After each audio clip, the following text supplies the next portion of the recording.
Goeienaand. Wat sê die mense? Nee, wat? Ons klaar ons nie. So, Laurens hulle het vir my gevra, okay, kom ons begin by die begin. Ek is Pieter, afhangende van wie jy vra, sal dit wees of Pieter Motiveer of Pieter Jordaan, as jy, of afhangende van of jy nou na Harties FM luister en of jy nou my ken van Chaz Everett, maak nie saak nie. My ander mense ken my as heeltemal iets anders, dit maak nie saak. Die punt is dat ons almal kan verander. En vanaand het Laurens hulle vir my gevra, ek doen my selfverkenning toer hierdie jaar. En so ek praat 'n bietjie oor selfverkenning en hoe mense jouself leer ken. Ek het 'n interessante manier terug tot by die Here gevind later in my lewe. En ek het ook besef dat ek het 'n gawe om na stories te kyk as ook om dit te vertel. My stories is nie altyd linies nie, so probeer maar volg, maar wat ek gaan probeer doen vanaand is om vir jou 'n prentjie te skep van wat 'n mens met kreatiwiteit doen. Laurens hulle het gekies dat ek praat oor kreatiwiteit vanaand. En die voorbeeld wat ek daarvan gebruik is iets waarvan ek baie hou, wat mitologie is. Ek hou daarvan om na stories te kyk en dit op een of ander wyse te gaan ontleed, om iets daarvan uit te kan ontgin. Ons as moderne mense dink soms dat die oermense was heeltemal gek en dom, maar dit is eintlik glad nie die geval nie. Daar is ongelooflik baie betekenis in die stories wat ons lees, of dit nou mitologie is en of dit in die Bybel is, daar is baie simboliek daar agter, en as jy op die regte manier daarna kyk, kan jy eindelose stories daaruit ontgin, wat vir jou van baie waarde sal wees. Die voorbeeld wat ek gebruik vir kreatiwiteit is Hephaestus. So wat ek gaan doen is ek gaan deur hierdie hardloop en dan gaan ek vir jou 'n paar dinge vra. En dan, dit is toch 'n werkswinkel en ek dink dat dis beter in Engels, ek kan dit nou nie in Afrikaans sê nie, I'm not going to speak at you, I'm going to speak with you. So dit is wat ek gaan doen.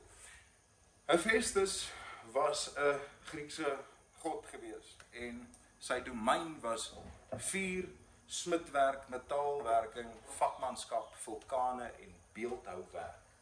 Dit was sy domeins gewees. En sy voorkoms word beskryf as hy was gebaard gewees en hy was gespierd gewees. Maar hier is die belangrike gedeelte daarvan is, hy was mank. Hy was misvormd gewees. Nou,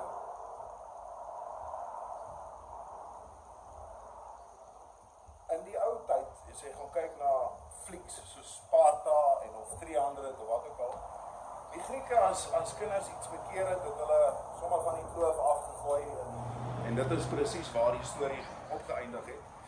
Sy pa is Zeus en sy ma Hera, en hulle het hom van die berg afgegooi en hom verwerp. En hy is toe gered deur die nimfe, die see-nimfe, en hulle het hom groot gemaak. En hy het beeldhouwerk, smidwerk, metaalbewerking, daai tipe goeders van homself geleer. Maar hy is verstoot deur Olympus. Die plek waar hy die koninkryk, die plek waar hy 'n tuiste kon gevind het. So toe het hy op 'n baie slim manier gegaan en homself toe nou weer teruggewerk daarin.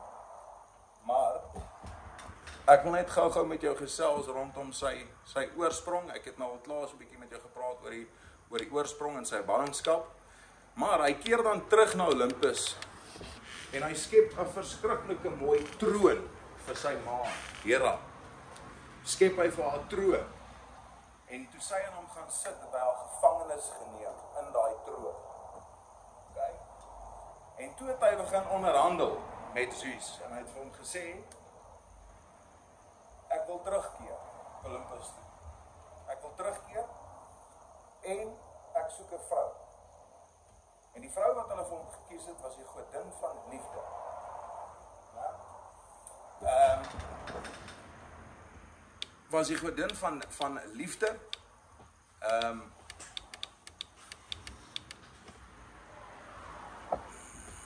gou kyk hierso.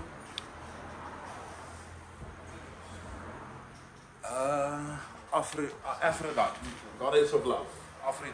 Aphrodite. Okay, Aphrodite. Ja. Aphrodite. As jy dit maar in regte Grieks wil sê. En hy het toe met haar getrou. Nou wil ek 'n interessante ding inbring. In die regte lewe sien ons dit partykeer, né? Mense wat ongelooflik kreatief is half asof hulle iets makkeer. Daar's iets fout met hierdie mense. Dis die vreemdste, weirdste mense wat jy al in jou lewe teëgekom. Hulle makkeer iets. Okay? En partykeer, ek weet nie of dit dit al ooit met jou gebeur nie, maar jy sien 'n ongelooflike, ek gaan praat nou met die manne hierso, né? Jy sien hierdie ongelooflike mooi vrou. En sy saam met hierdie kunstige, vreemde skepsel. Wat jy geen mens kan verstaan, hoe is dit dat hulle by mekaar opgeëindig het. En dit is dit nou wat hier simboliseer word. Sy is die godin van liefde, sy is die mooiste in Olympus, en hy het toe nou met haar getrou, maar hy is hierdie misvormde mank persoon, wat op 'n skelmwyse toe nou teruggekeer het huis toe. En sy het toe nou op hom verneek met Ares, the god of war. Hy is hierdie fris, sterk ou wat hierdie maskuline tipe of wat ook al, en ons sien dit baie keer gebeur, né? 'n Vrou soos daai, sy kies hierdie sagge aarde man, want dit is wat vrouens wil hê, kreatief, die en daai, maar op die uiteinde van die dag is daar altyd daai, jy weet, dit soek nog iets. So die manier waarop hulle hierdie storie vasgevang het, is dat hy het 'n net geskep waarin hy die twee minnaars toe nou saam in die bed vasgevang het, en toe nou die hele Olympus laat roep het om te sê, kyk, dis nou die vrou wat jy vir my gegee het, hier's my broer in die bed saam met haar, maar dit is seer, jy moet ook tog verstaan, né? Hierdie man het seer, okay? Hy is die goddelike ambagsman. So met ander woorde, hy het Zeus se bliksemstrale gemaak en Achilles se wapenrusting, hy het Hermes se gevleelde helm het hy gemaak en ook dan natuurlik Eros se boog geskep, né? Die rede hoekom ek hierdie storie so vertel is dat ek het vroeër dat ek gesit vanmiddag hier en ek sit toe nou maar so 'n bietjie alleen en ek sit en nadink oor kreatiwiteit. Ek werk met baie kunstenaars, met sangers, daai tipe goedjies. En ons luister partykeer na 'n hartseer liedjie op die radio. En dit vang ons aandag vas. Dit vang ons trane vas en ons kan nie verstaan hoekom dit is nie. Dit is omdat die persoon, die skrywer van daai lied, gesit het met daai seer en iets mooi daaruit probeer skep het. Ek het seer, maar ek gaan dit oordra dat mense deel. Dit is om te sê dat ons seerste seer is die dinge wat vir ons die mooiste kan uit. Dit is die dinge wat ons vorm op die uiteinde van die dag. Kreatiewe mense is misvorm, hulle is weird, hulle is alles. Maar tog is daar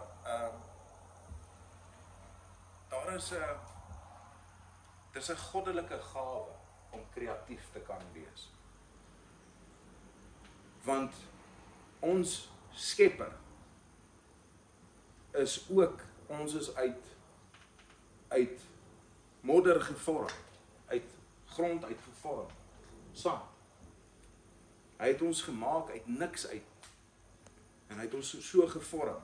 Nou interessant genoeg, die storie gaan, dat Hephaestus was ook hy het ook gehelp, vir Zeus gehelp, om die eerste vrou te skep. Hy was ook 'n beeldhouer gewees. Beeldhoukunde was ook sy domein gewees. En hulle het toe Pandora geskep. Okay? En saam met Pandora uit hierdie klei het hulle erde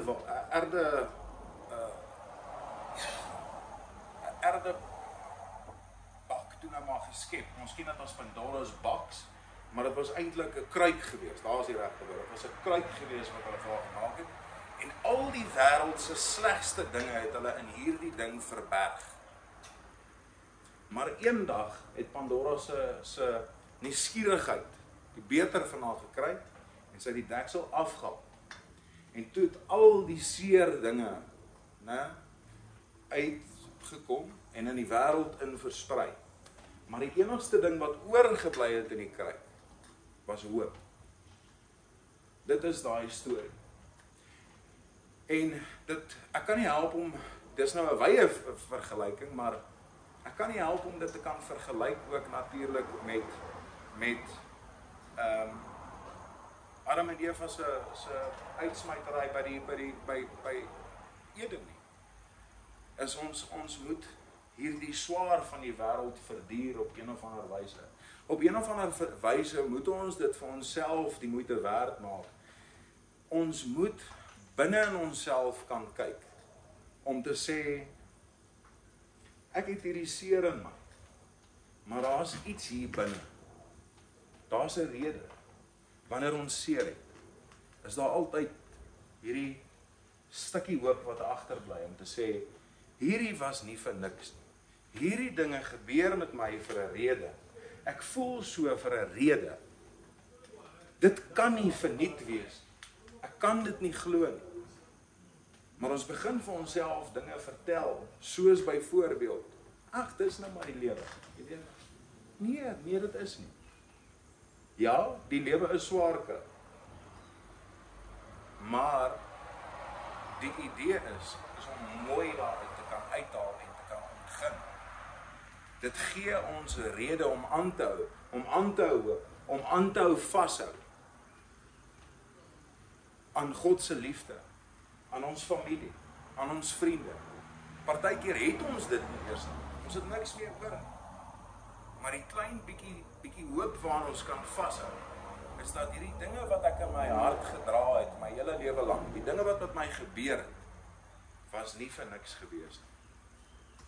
Wat ek vir 'n oomblik wil doen is, en ek wil hierdie nou maar net 'n bietjie toets. Ek gaan met my boek gou verbykom, met 'n pen en papier. En dan wil ek hê, jy moet vir my jou naam op 'n stukkie papier skryf. Maar voordat ek veel verder sê wat ek daarmee wil doen, dus ek wil hê jy moet vir 'n oomblik net gou in stilte sit. Maak gou jou oë toe, net vir 'n oomblik. Sit in stilte. Maak jou verstand oop. Ek wil hê jy moet verstaan dat waar ons hier is jy veilig. Die mense wat hier sit, is nie daarop uit om jou seer te maak. Hulle is hier omdat hulle net soos jy so bietjie wil herstel, so bietjie hoop wil vind. Dink vir 'n oomblik vir die lewe wat jy geleef het aan een woord wat negatief is, wat by jou vassteek. Wat is daai een negatiewe woord, die seerste seer wat jy in jou lewe ervaar? Wat is daai woord?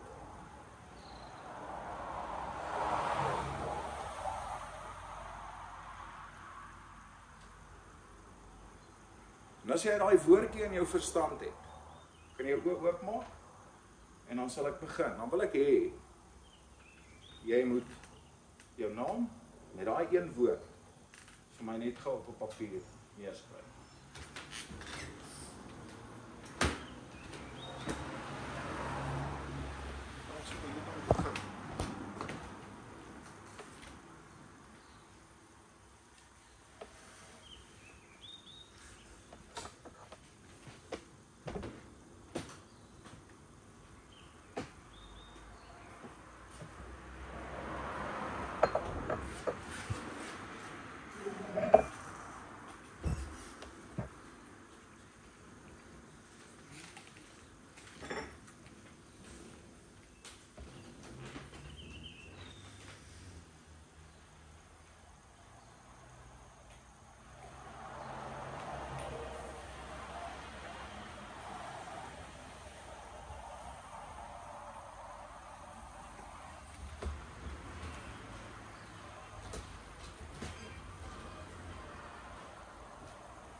ook net bygesê, as jy gemaklik is daarmee, as jy voel jy het nie iets wat jy daar neer wil skryf nie, is jy ook meer as welkom om net jou naam neer te skryf en die woord dan uit te laat.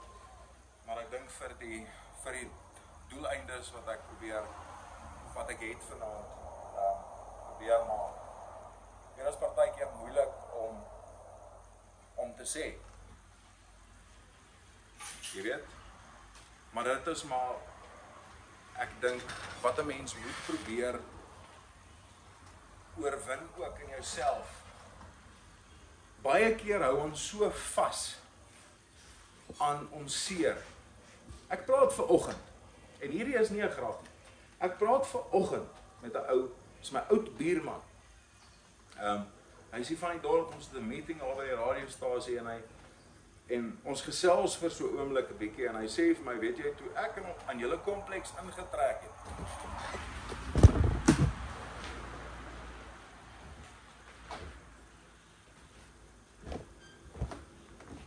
Toe ek in julle kompleks ingetrek het almal in die kompleks vir my gesê, "Haai ou is bevoeterd, jy moet nie naby daai ou kom nie." En jy kon dit in my gesig sien, want ek het my seer in my gesig gedra.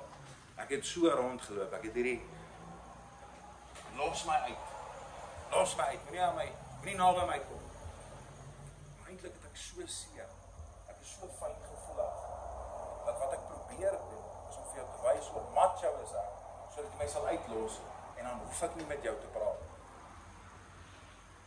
Die mense wat ek in my lewe gehad het, dit was moeilik vir hulle om lief te wees van my. Dit was moeilik. Het is moeilik om lief te wees van my, want ek is moeilik. Ek is moeilik, ek het seer, ek wil dit nie met iemand deel nie, ek wil nie daaroor praat nie, ek wil net rondloop en vas. En op 'n dag het ek op 'n breekpunt gekom. En vir die eerste keer in my lewe het ek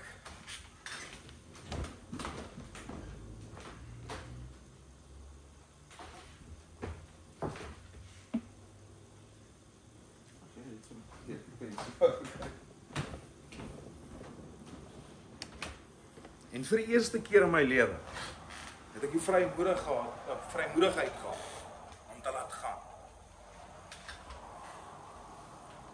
Johan het 'n einste ding wat ek sê, die oorspronklike hemde wat ek altyd gedruk het, daar was 'n vir dames ook gewees wat gesê het, jy's okay.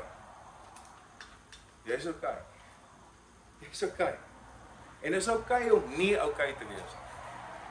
Ons het hierdie ding in ons koppe as gevolg van ons geskiedenis en waar ons vandaan kom en die mense wat ons groot gemaak het en ons voorvaders, dat ek kan nie sê as ek seer het.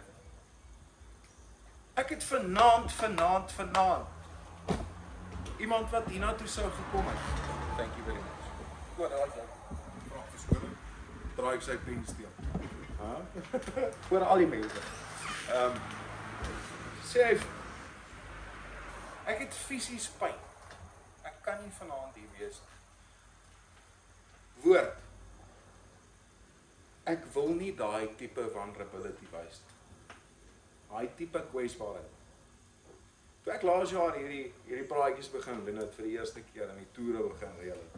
Eerste plek waar ek gepraat het was by in Pretoria Noord gewees. Mutual friend van landloopers, Dominic Jansen van Nieuwenhuizen. As jy op my website gaan vandag, is motiveer meer.co.za. Die raad opgaan, die eerste ding wat daar staan is, motiveer is 'n gebroke vlerk bediening.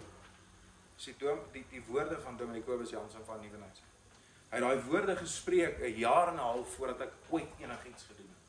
Hy het daai woorde oor my uitgespreek en ek het dit geglo. Ek het dit te harte geneem, want vir die eerste keer in my lewe het iemand vir my gesê, jy kan. Hierdie droom wat jy nou net aan my verduidelik het, doen dit. Doen dit. Maar ek wil so vashou. Nou moet jy begin laat gaan. Ek sal nooit die dag vergeet wat ek actually gekrek het. Ek het nog by 'n retailer gewerk, 14 ure 'n dag, ek was sielsongelukkig, ek was amper dood. Daar het nie 'n oomblik van die dag verbygegaan het wat ek nie gedink het, Het sou beter wees. Het sou beter wees as ek nie hier was nie. Het sou beter wees. Ek het net nie genoeg. Ek het net nie genoeg aan my om dit te kan doen.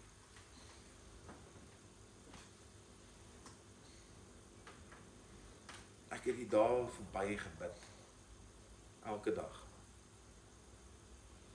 En ek sal nooit die dag vergeet nie. Die dag wat ek gebreek het. My stiefpa is oud, is dood toe ek was seker 13 jaar oud.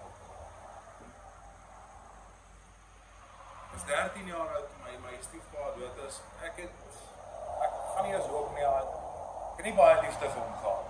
Geensins. Maar daai dag het ek so gebreek dat ek onophoudelik gehuil het, dat ek eventueel vir die mense gesê het, my stiefpa is dood. Ek kan nie, dis hoekom ek nie kan funksioneer nie, ek vir hom verskoon. Moes lieg. Wel, ek het dit maar so gevaar van, wel, hy is dood, ek net nie sê wanneer nie, maar hy is dood. En ek is hartseer vandag. Maar dit is wat gebeur het. Maar eintlik wat dood is daai dag, is die ou ek. Die een wat net eenvoudig net nie meer kon vashou nie. Jy weet, daar is daai prentjie wat ons almal al seker ernstig gesien het, van die hand wat die tou vashou, met die bebloede tou aan die bokant, want hoe langer ons vashou, hoe seerder raak dit. Tot jy op 'n dag breek, en dit kom uit op wyses wat jy dit nie kan beheer nie. En jy maak mense om jou seer, en jy maak jouself seer, en dit doen niemand enige goed. Nou, maar wat daarvoor help op 'n stadium is om net te kan sê, ek is nie okay nie. Die verligting wat daarmee saamkom, maak nie jou minder van 'n man nie. Inteendeel, jy het dit laas week vir my gesê ook, en ek glo dit. Ek glo dit, en dan gaan vir jou sê hoekom, ek het dit nie vir jou verduidelik laas week. Hoekom ek dit glo nie. As jy kwesbaar kan wees, onbeskaamd kwesbaar kan wees, maak dit jou sterker as enigiemand anders ter in die vertrek. En die rede daarvoor is baie eenvoudig. En die vrouens gaan hierdie waardeer. Gedurende die pandemie, my tannie is 'n hoësorgsuster gewees. En elke dag kom sy van die huis af, van die werk af by die huis aan. Sy kan nie aan haar familie raak. Sy is reguit in die stort. Bloedrooi as sy daar uitkom, want sy het haar so geskrob in die warm water. En sy is seker nou wat 40 minute daar. Maar haar wange is bloedrooi as sy daar uitkom. Daai is nie van die warm water. Sy kan in die shower huil waar niemand haar kan sien. Sy probeer sterk wees vir haar familie. En dan kom sit sy daar en sy probeer 'n bietjie tyd saam met haar familie spandeer. Maar jy kan sien sy is nie okay. Vrouens van natuur is empatiese mense, want hulle die moederlike instink al klaar in hulle. Ek sê vir mense altyd om die vergelyking te maak. 'n Man wat 'n hoë vlak empaat is op die normale vlak van enige ander vrou. Empatiese vrouens, hoë empatiese vrouens is so off the charts. Jy kan dit nie verduidelik nie. Soos dis insane. Hulle kyk jou so op 'n myl af en hulle kan jou sommer so, wie is jy, waar kom jy van? Ek het al sulke mense ontmoet, is scary. Want hulle druk jou so, dis asof hulle vingers so reg deur jou brein druk. Nou? En ons mans hou daarvan om vrouens te kritiseer vir hulle emosionele toestand. Jy weet, hulle is altyd, jy weet, dan is dit die hormone, dan is dit daai tyd van die maand, en dan is dit en daai en wat ook al. Ons hou daarvan om dit te kritiseer. Maar wat ons nie in ag neem, is dat 'n vrou het al hierdie dinge wat sy aan haar hart en haar verstand verberg. En dan daag sy elke dag op met 'n gesig wat lyk of hy nie niks maak.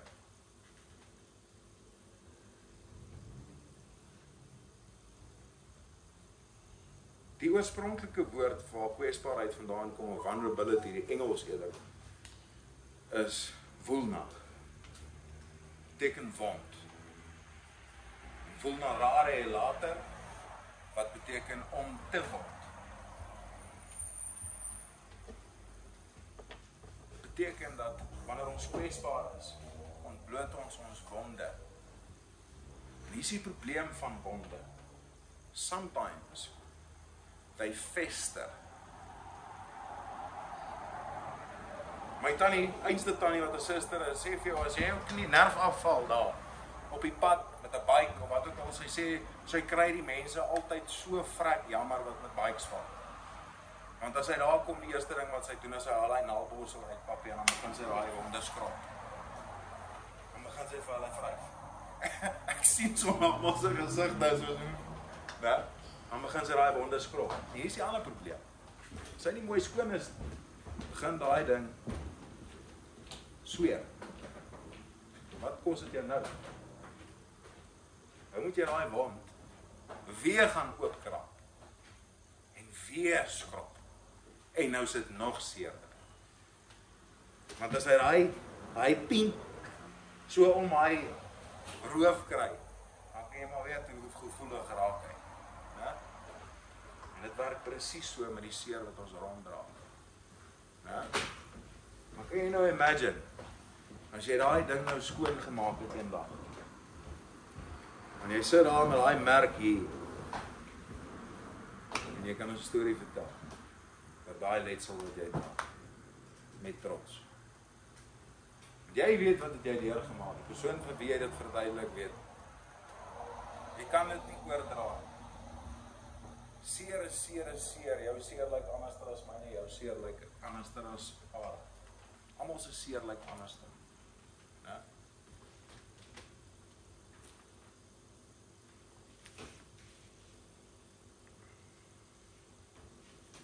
Alright, so ek wil hierdie goedjies begin aanspreek. Ek gaan nie jou naam sê nie, maar ons sal hierso weet, ek sal so afloop. Alles is jou skuld.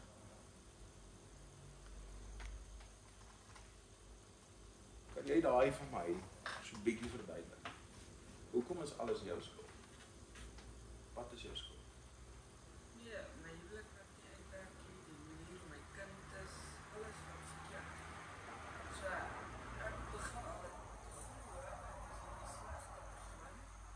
En ek moet elke dag hoor, dis jou skuld wat ons huwelik is, soos wat het is, dis jou skuld wat my jongste kind is, soos wat hy is. En, ek kom vir alles probeer, so ek hoor dit elke dag. En dan kom ek op 'n punt dat, jy dan daar begin voel, hè. En dan as jy iets van dink, okay, dalk is dit nou maar ek is nou die slegste mens wat gesê, want dis al wat jy hoor. Hier's wat gebeur wanneer 'n ou dit doen. Is ons gaan van die wêreld in die oë staar na hierdie.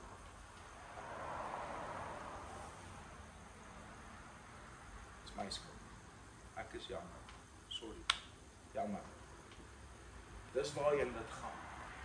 Wat dit doen aan ons persoonlikheid op 'n tyd, is dat wat breek ons stadig maar seker af. Dis verskriklik om so te doen. Ek ken daai gevoel. Ek het 'n pa wat my so groot gemaak. My vertel dat jy's niks man. Stupid. Niks. Jy's niks, jy's stupid. Nou kyk jy, granted ek is die slimste ou in die wêreld. By all means. I get it. Maar dit maak my nie stupid. En dit maak jou nie reg. Dit maak hom nie reg. Maar ook, my hele lewe lank het ander mense dit ook vir my gesê. Oordeel. Judgment.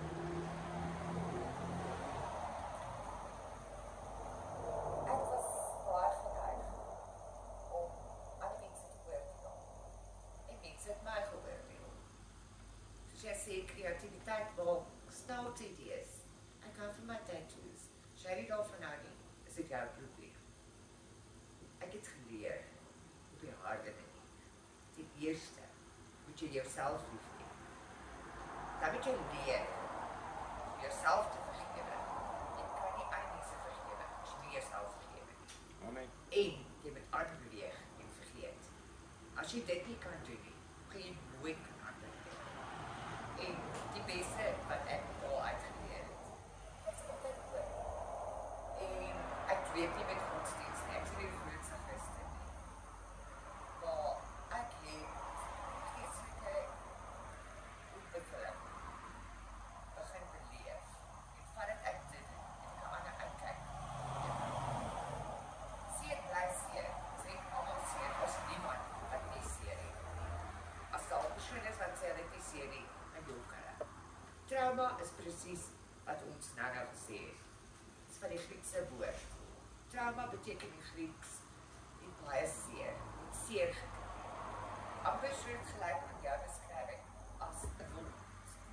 Verwonding van die hart. Ja, en dat jy 'n keuse.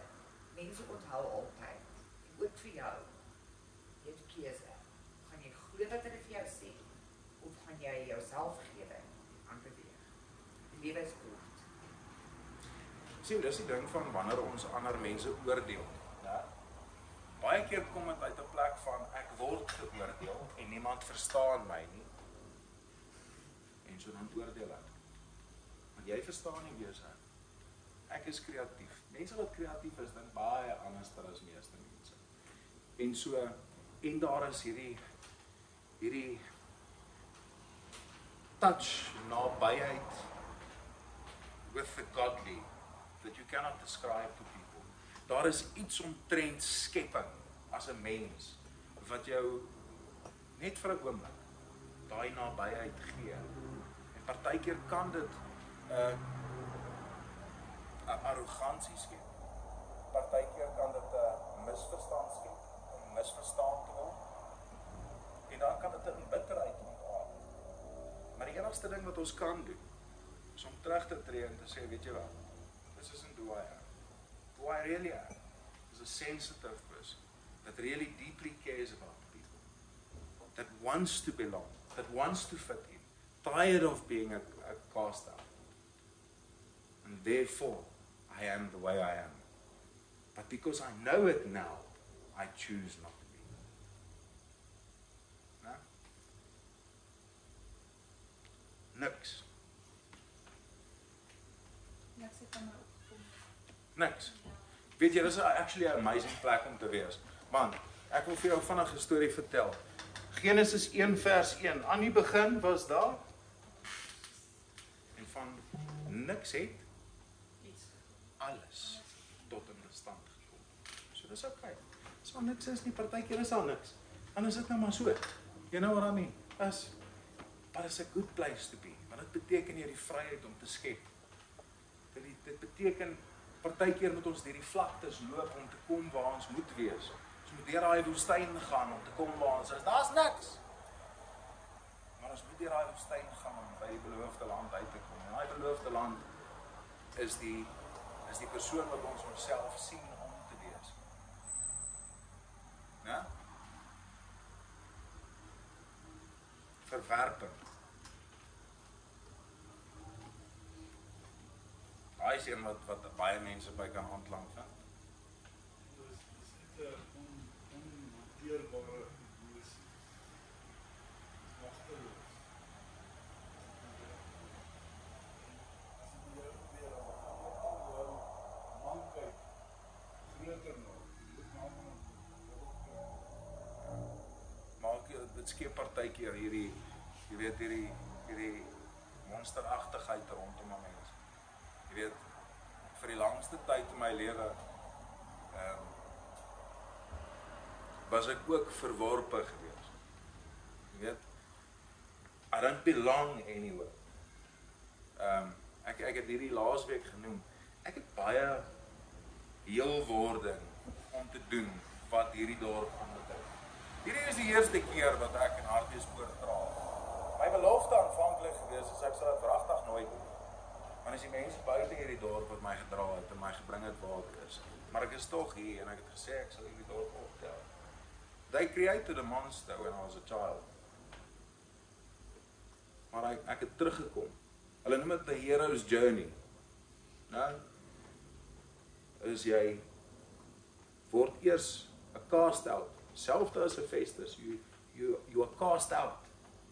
And then you become who you must be, without the influence of all the other snobbish people around you, wat dink hulle is beter as jy. Ek praat nou van Olympus, né? Mense dink hulle is beter as jy. Sê. En so, en dan keer jy terug. Hy keer terug. And then he takes his possession amongst his peers, where he belongs. Want dit is hoe dit hoort. So ek hou van verwerping. Dis iets wat baie van ons mee struikel en wat baie trauma veroorsaak by mense, né?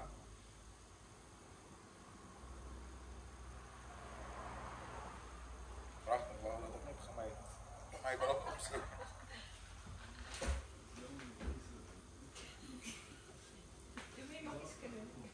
Onbetrokke ouers. Onbetrokkenheid. Onbetrokkenheid. Wat bedoel jy daarby?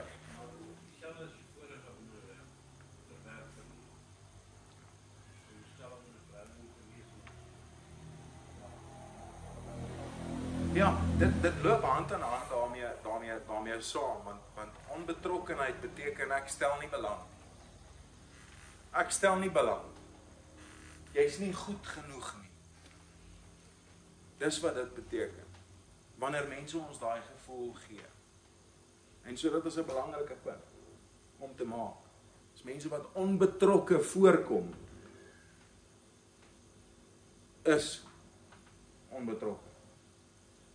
En partykeer moet ons ook besluit maak om te sê, is dit iets wat ek wil hê? Hoe spreek 'n mens dit aan? Hoe spreek 'n mens iemand aan wat besluit het, ek wil nie hier wees?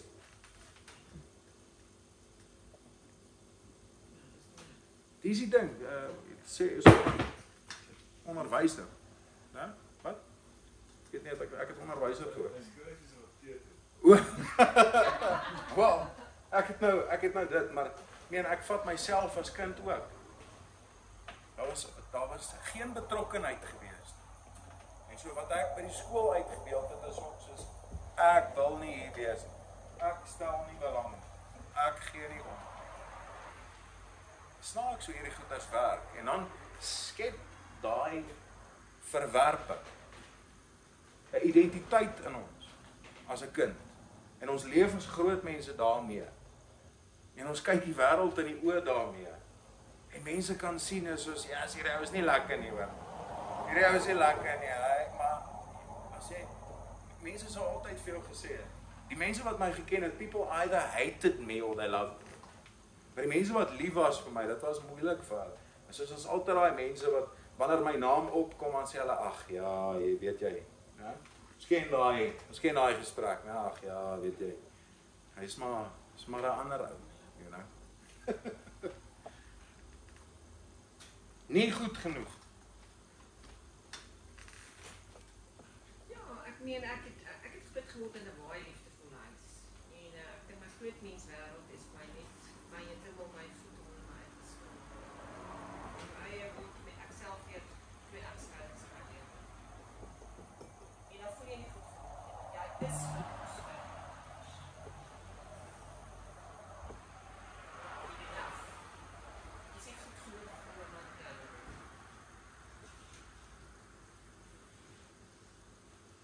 Is 'n moeilike een, weet jy.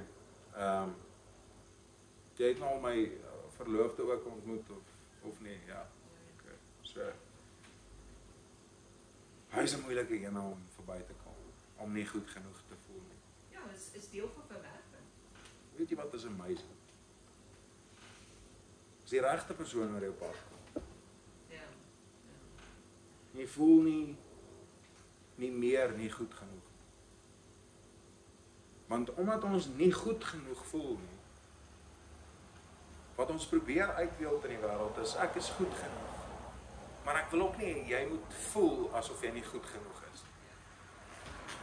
En dit is 'n baie snaakse ding, want dit is uit liefde uit wat ons dit doen. Maar ons beeld dit uit, en ons sê, ek voel nie goed genoeg nie, maar ek wil ook nie, jy moet so voel.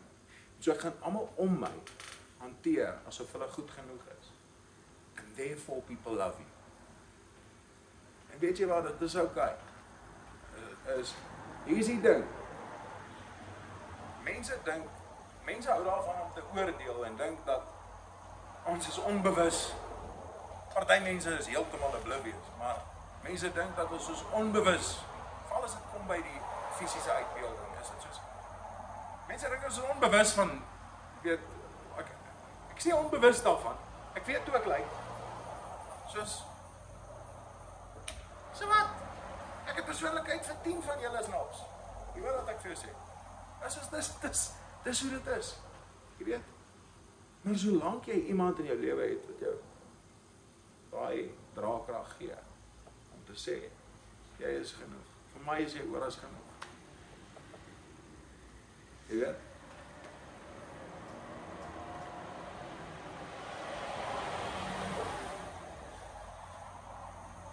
Hierdie raak nou weer aan dieselfde so bietjie, maar ons praat 'n bietjie oor sukses. Hoe definieer jy sukses? Ek dink ja, dit hang seker maar af. As ek maar alles wat ek dink geld is sukses, besittings en al die tipe van goede. Jy sien die seer, jy sien die dam, die tipe van dinge. Maar ek dink meer as jy gelukkig is in dit wat jy doen en jy's gelukkig getroud. So kan mense dit Jy pas op baie elleboog van vrou lief baie naby aan die gebied. Maar as jy daarom, jy weet, as jy 'n gelukkige lewe leef, want dit help nie, jy is, jy weet, een van ons goeie vriende, is maar skatryk. En ek en hy het eendag na 'n liggaamsboukompetisie toe gery in sy splinternuwe GTR Skyline. En het die kar kontant gekoop. En hy sê vir my, nou weet jy wat hierdie beteken vir my niks. Want ek het iemand in hom doorgegeven. Ek het 'n monsterhuis geby hier in Bosmos. Maar is ook op die lijn in die kar, is daar in Bosmos. Maar dit beteken vir niks. So, is hy nou suksesvol of nie? Wat beteken sy suksesvol? So, maar vir my, ek dink waar het vir my, hoe ek daar geskryf het, van sukses is, omdat ek in 'n koöperatiewe wêreld groot geword het, waar daar vir my gesê is, so persoon gevoel gekry, maar ek is ek gaan nie dat ek suksesvol is. Ek was 'n goeie polisieman gewees, ek was by 'n polisiestasie, die enigste sergeant wat 'n skoffelveldvoet op was. So ek was okay gewees. Toe begin ons die FMCG maatskappy en ek het die helfte van die maatskappy gehad. Ek het die kyk op wat terug, ek het 350 mense onderhoud gehad. Toe kom ek nou werk by 'n ander plek. Nou, op hulle produk vir myself is ek nie goed genoeg nie, maar ek het dan dit en dit goed gedoen, maar dit het niks verhaal. Net om in 'n maatskappy te beland, wat vir jou sê, hoor jy maar, daai tyd was ek 53 en jy sê, ek het nie meer bestuurder. Jy moet nie vergeet nie. Hoor jy by 'n ander ou, maar jy sê eintlik goed genoeg om 'n winkelbestuurder te wees. Nou, wat word nou van sukses? Wat word nou van ek is nie goed genoeg? Jy verstaan, jy was vir die eerste deel van jou werksloopbaan was jy alright. Jy skielik maar word heeltemal in jou uitgesê. Heeltemal. En dit wat mense nou vir jou sê, wat jy self beleef, jy sien jy maar miskien is ek nie so goed as wat ek gedink het is nie. Jy weet, dit val heeltemal onder jou uit. En dis hoekom dit is my ervaring met dit. Hoe staan jy nou uit dit uit? Hoe kom jy nou uit, ten spyte van wat ander mense, ek het altyd vir my gesê, vir myself gesê, hoe ek het beklei het, is, maar jy kom by die Here my deur 14 jaar deur die polisie gesit, om wat te doen? Wat moes ek daar leer? Hoekom moes ek dan FMCG ondervinding gehad het om 350 mense onder my gehad het? Hoekom moes ek deur al daai goed gegaan het? Net om op die einde van die dag in 'n winkel te sit en daar's 5 mense wat aan jou rapporteer. Dit maak mos nie sin. Ek het dit net eenvoudig nie aanvaar nie. Here, ons het my tyd gemors nie. Hy het ook nie sy tyd gemors om my deur al daai goed te sit nie. Wat moes ek daar geleer het? Ek moes iets daar geleer het op die einde van die dag toegepas te word in my lewe vorentoe. Ek sou nie sê daar's iets beters vir my daar buite nie, want daar was definitief iets groters, iets anders wat ek al daai jare sal ondervind en kon gebruik het. En ek het ook altyd vir myself afgevra as ek nou, jy weet, so seer kry, jy sit daar op die hoek en jy, hoe moes jy opgevoed het? Ek het daarom nog al hergaan. Job het alles verloor. En toe kom sy vrou nog om sê, maar kyk hoe lyk dit? Kyk jy die seer? Nou ek het jy die seer gegee.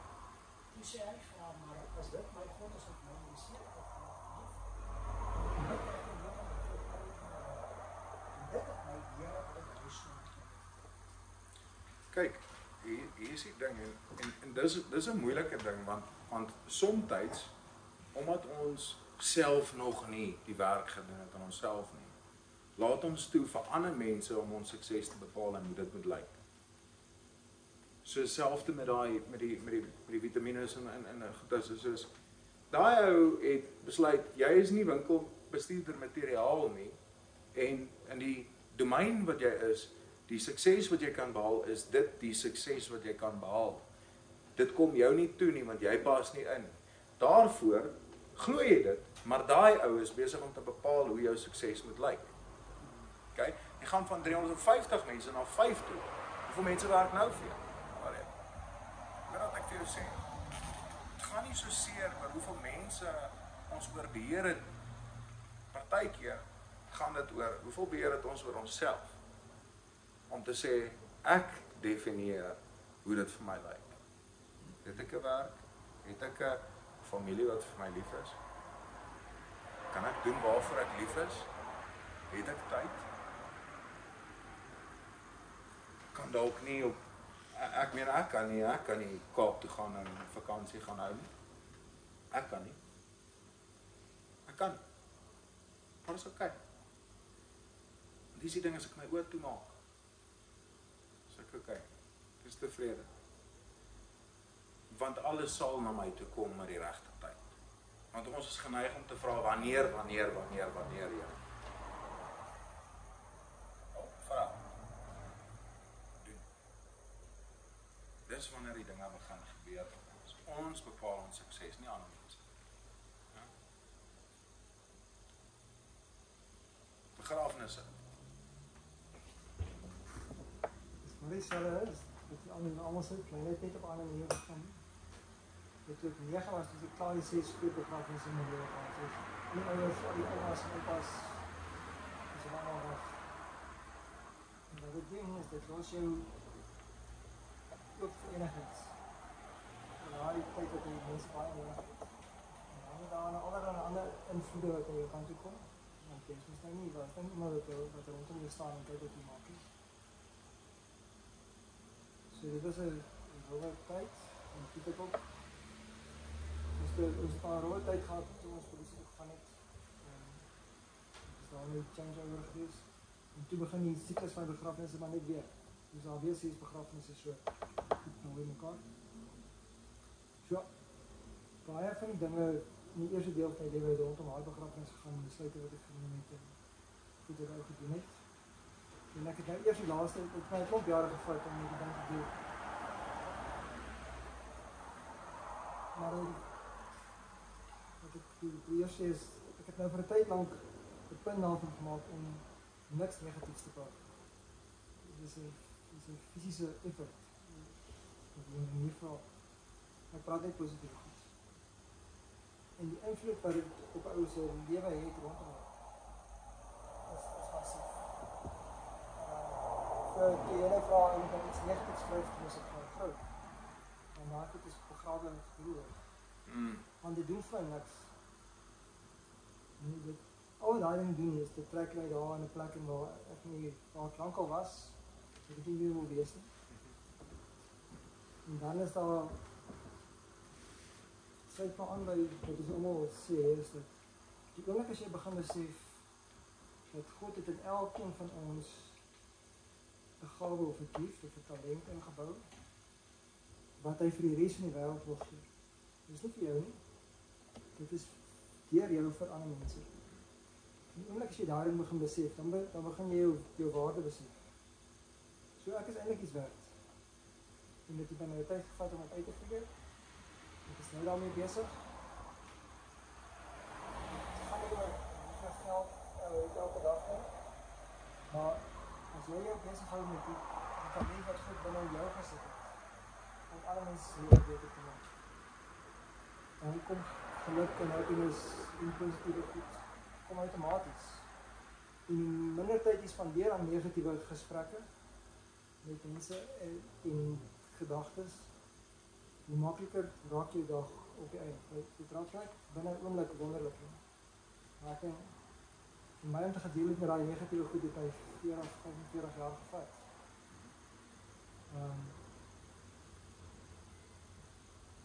Dit is nie maklik nie, maar ek kom maar deur.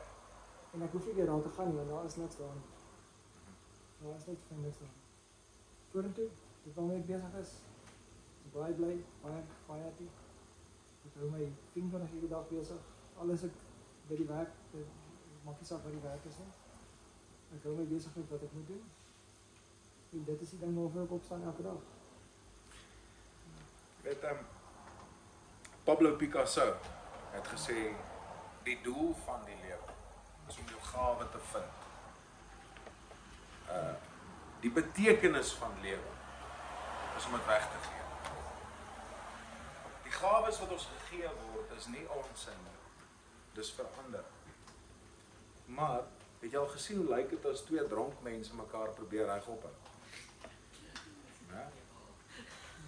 So, jy kan nie, as jy self in jouself nie reg is in jou hart, ander mense wil help. Dit is 'n baie interessante ding. Vir so lank as wat ek kan onthou as 'n seentjie, ek wil 'n motiveringsspreker wees. Dan dink mense, jou drome, whatever, né?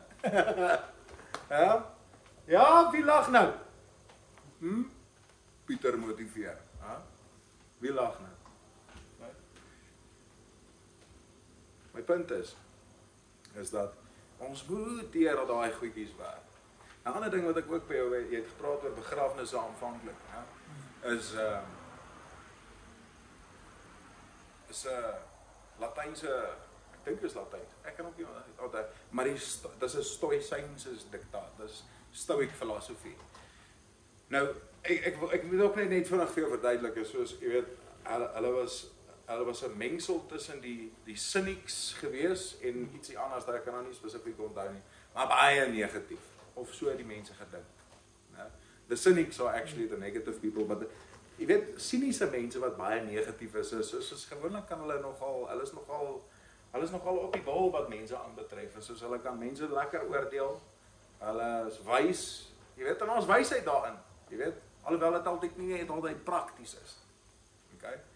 En so, die stoïsyne het die cyniese filosofie geneem en het gesê, okay, al hierdie is waar, maar ons moet net 'n bietjie tuts op die hoop en wat ook al daarin sit. En so, die volgende diktaat dit word baie negatief opgeneem, maar daar's 'n baie diepere betekenis agter dit. En dit sê memento mori. Dit beteken remember death. Onthou die dood. Herinner jy jouself, Vader, ek weet nie, hoe is dit veronderstel om my beter te laat voel nie? Dit moet jou nie herinner dat jy gaan doodgaan.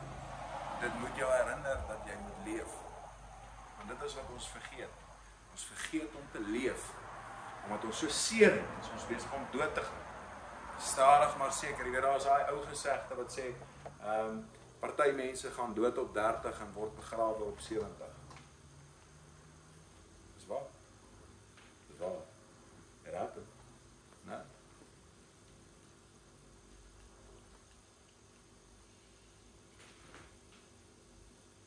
Broer, wat staan hier, sê gou weer vir my?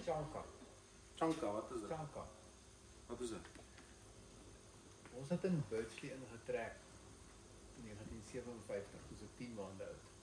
En daar was niks. Die laaste dorp was Kempton Park, maar dit was 3 mijl ver weg. Eenmaal 'n week het ons, my ma ons aangetrek, en gaan ons Kempton Park toe, gaan doen ons 'n bietjie shopping. Eenmaal 'n maand het ons na die Belfast en OK Bazaar en alles stop gegaan. En daar is die aankom, weet ek net, ons OK Bazaar, Belfast, om shopping te doen vir die maand. Dit was 'n baie geïsoleerd, daar was gebly was niks.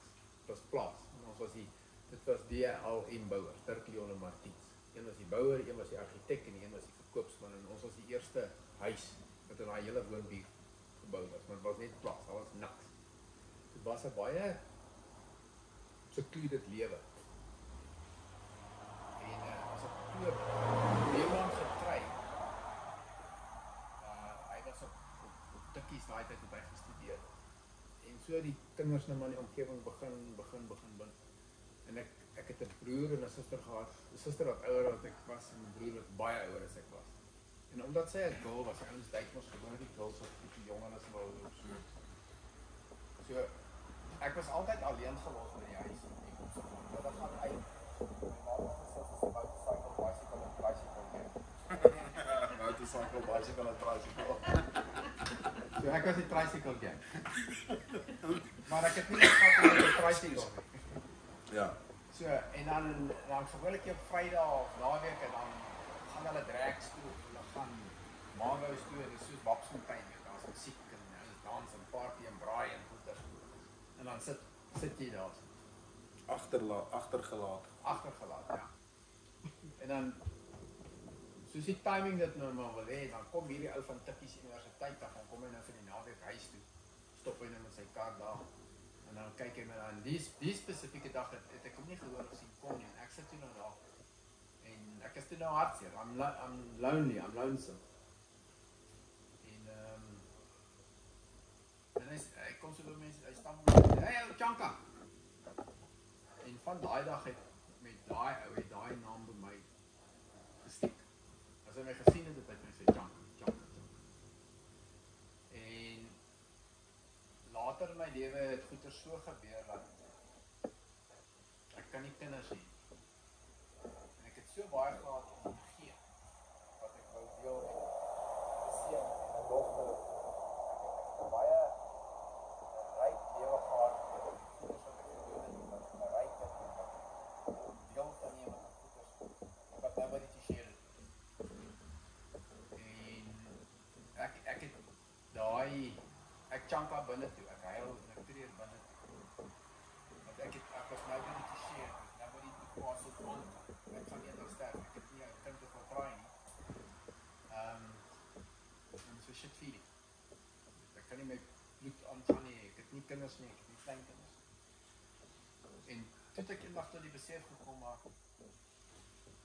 soos hierdie ding wat ons nou doen, daar's duisende kinders daar buite. Wat minder is as ek, wat ek gaan. En dit is hoekom ek doen al meer en meer aan hierdie projekte begin deelneem. Want nou word hulle my kinders. Ek deel nou wat ek kan en wat ek het met hulle, net om vir hulle vinnig in die prentjie te bring. Ons het 'n projek eenmal 'n jaar waar ons noem dit 'n children's flight. Dan kry ons laerskoolkinders tussen 6 en 13. En dan kry ons hulle bymekaar. Laas jaar was dit in Tempie Bloemfontein, hierdie jaar is dit op Wonderboom Lughawe. En as die 10de jaar wat ons dit doen, dan kry ons al die tehuise of die agtergeblewenes of die squatterkampe, dan probeer ons hierdie kinders bymekaar kry. Ons vat hulle na 'n vliegveld toe, ons maak 'n hanger of 'n groot tent, en ons kry die pick-and-pays en die hoopies en al die ouens om bydra te maak. En ons kry narre en ons kry intreekoppe op die tafel spesifiek en ons spreek daai kinders vir 'n hele dag van 7 in die môre tot 3 in die middag. Ons maak musiek, ons dans met hulle kleer in, ons gee vir elkeen 'n T-hempie, hy kry 'n keppie, hy kry 'n goodie bag met klomp goedjies in wat ek in huis toe vat. Maar die grootste ding, it might be a fleeting moment, but it's something that lasts a lifetime. Ons vat hulle om te vlieg. Ons het vliegtuie en helikopters. En ons het maar klein begin en so hier en daar, laas jaar is het Tempie gewees, ander jaar was het hier by wat sy plek by te kreeg, op Baliklaal, op Waaiderste en so. Die jaar is het op Wonderboom, en is ons 10de reunie. En ons het nog nooit 'n ongeluk of 'n incident gehad nie. Ons gaan hierdie jaar 1000 kinders vlieg. Ons het 150 vliegtuie, ons gaan 7 ure aan mekaar en daai kinders vlieg. En daai gesiggies en daai uitgelaatheid as hulle in daai ding klim en daai gevoel wat hulle kry en weet hulle wil weer, weet hulle juig letterlik en as hulle daar uitklim en dat hulle is nou onseker hierdie hele ding, alles is vreemd vir hulle want hulle kom nooit uit nie, hulle gaan nergens nie, hulle doen niks nie, hulle kry niks nie, daar's nie 'n bietjie, hulle oogies is leeg, there's no hope, there's no tomorrow, there's no future, daar's, ekskuus vir die woord, daar's niks. En dan kan jy vir daai een keer, kan jy daai dingetjie doen, en that thing last, daai ding gaan deal with it for a lifetime. En dit is wat ons besig om mekaar te doen. Dit is waar ek my nou uit. Dis aan die een kant. Maar aan die ander kant, dieselfde ding, aan 'n ander tyd van die jaar, doen ons wat ons noem die elders flight, ou mensies. Want ons, en ons mense wat 60 en ouer is, wat nog vlieg. Wie van julle het al gevlieg? Dit nog nie gevlieg. Nog nie gevlieg. Okay. So wat ons doen eenmal 'n jaar, ons doen twee goeders. Ons vier al die vlieëniers wat in die lugmag was wat gevlieg het. Ja. Ons vier hulle en ons probeer so ver moontlik dat hulle in een van die vliegtye wat hulle aangesien het in die lugmag om hulle vir 'n vlug te vat. 2 jaar terug was ons op Brakpan vliegveld. En dan was ook mee, ons al 107. Ja. Daar nie, ek dink dit was in die 40 of die 50er jare. Was Suid-Afrika het hulle 'n skwadron gehad wat in Korea geveg het, Noord-Korea en Suid-Korea geveg. En ons was deel van die Commonwealth. So ons het vir die Commonwealth het ons vlieëniers gevlieg. En hy was so 107 en ons het hom met letterlik met 'n volk, ons het 'n sitplek gebou. In die vliegtuig, die Engelse Spitfires van Amerikaanse Mustangs. En ons het 'n ou in Suid-Afrika wat 'n Mustang. En hy het Mustangs gevlieg in Korea. En ons het 'n volklift gekry en ons het 'n harnas gemaak en hy is vuil, maar hy loop nog so. Ons het hom opgetel en ons het hom binne in die vliegtuig gaan sit en hy het nie Mustang gevlieg. En 'n week daarna op 107 sy. Ja. Jy sien so jy's nou op cue daar, né? Want dit is waar ek wil heen gaan.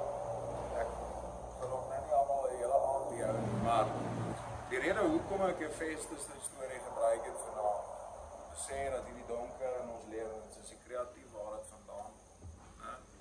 Vir 'n oomblik wil ek gou hê jy moet daai woord kan al onthou wat het hulle neergeskryf. Né? Sit nou vir 'n oomblik, maak jy oor toe. Ons gaan nou nie deur dieselfde deur hardloop nie, want ek kyk ook nou maar net na die tyd, maar ek wil so vlugtig daaraan raak. Sit vir 'n oomblik, maak jou oor toe. Né? Van daai woord, daai negatiewe woord. En dan vertel jy vir my of vir jouself 'n kort storieetjie wat opbouend is en positief uit daai ervaring of woord wat jy in jou verstaan.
Amen. So, vinnig nou, like, ons gaan nou nie, jy weet, ek het almal 'n geleentheid gegee om vir 'n oomblik net 'n bietjie uit te pak en af te pak wat ek al, maar vir 'n oomblik, wat is iets moois wat jy kan neem van jou storie? Ek sal begin, né? Verworpenheid is iets wat by my baie aanklank vind. En dis 'n woord wat ek het 'n enkele woord antwoord. En dit is wel nie 'n enkele woord nie, maar kort. Ek hou van kort en kragtig. Dit is ek is genoeg. Ek is genoeg.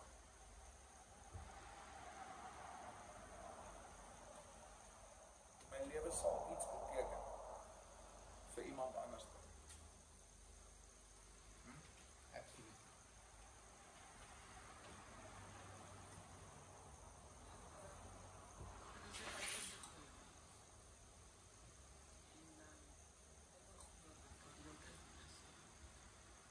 Jy altyd jou skuld.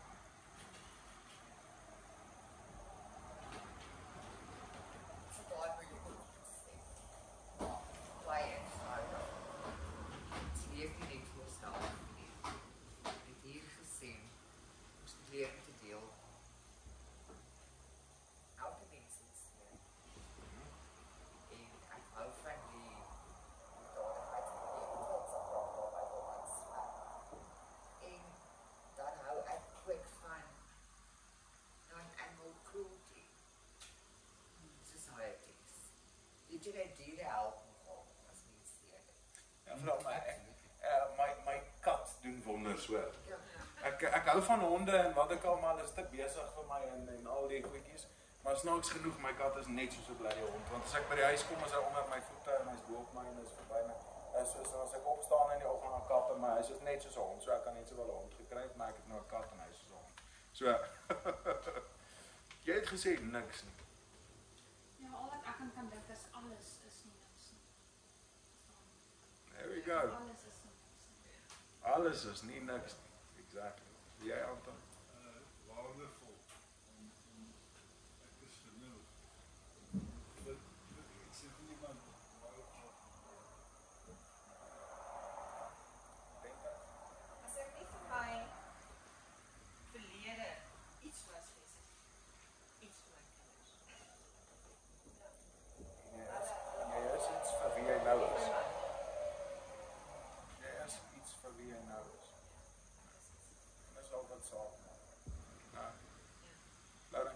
Dit is 'n beskryf ja, ek is nie goed genoeg nie. En maar as ek nou kyk my spesifiek wat jy gesê het, my familie was my forceer om te gaan doen wat ek toch wel kan sien, maar ek is goed genoeg. Ek dat ek hierdie baie huis begin, 'n koffiewinkel, wat ek eintlik wel net met koffie verkoop het, en dit was op ons wel. Dit het alles hier begin en dit wil ek al. Nou wil ek vir jou 'n curveball gou gooi. Wie is die ander mense wat die vingers gewys het? Weet jy waar is hulle? Nog steeds daar waar hulle was. Daar waar jy hulle gelos het. There we go. Hulle is nog steeds daar. Daar waar jy hulle gelos het. Selfde mense, selfde ervaring ek gehad. Daai selfde ou wat ek daar in Rustenburg gelos het 6 jaar terug is nog steeds daar.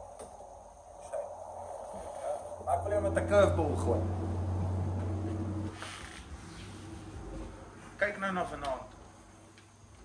En definieer vir my sukses. Wat is sukses? Maak dit saak hoeveel mense daar is.